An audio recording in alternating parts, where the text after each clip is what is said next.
Donc aujourd'hui nous sommes le 10 juin 2015 et nous allons faire les préparations biodynamiques du compost.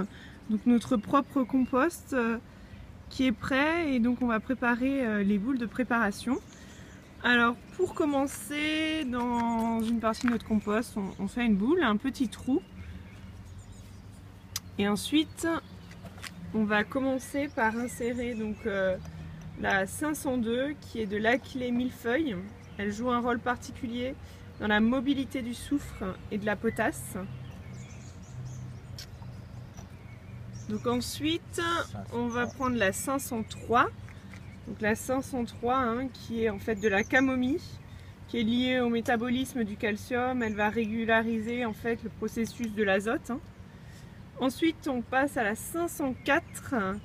Donc 504 c'est de l'ortie.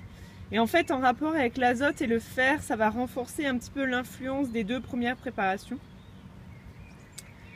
Alors après on rajoute un petit peu aussi donc de 505. 505 c'est l'écorce de chêne. Ça a un rapport avec le calcium et ça régularise un petit peu les maladies des plantes dues à des phénomènes de prolifération, d'exubérance aussi. Et ensuite pour terminer 506. Donc 506, alors ça c'est pissenlit et ça va jouer en fait un rôle entre autres 1% vis-à-vis de l'acide silicique. Donc voilà, on a mis toutes les 6 préparations. On va refermer la boule de compost.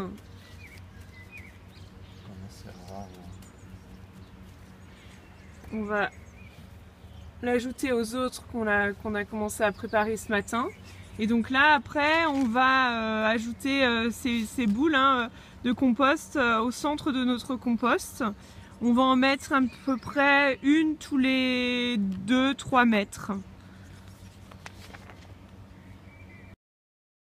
Alors là on va faire donc tous les 3 mètres un trou dans notre compost. Au cœur du compost.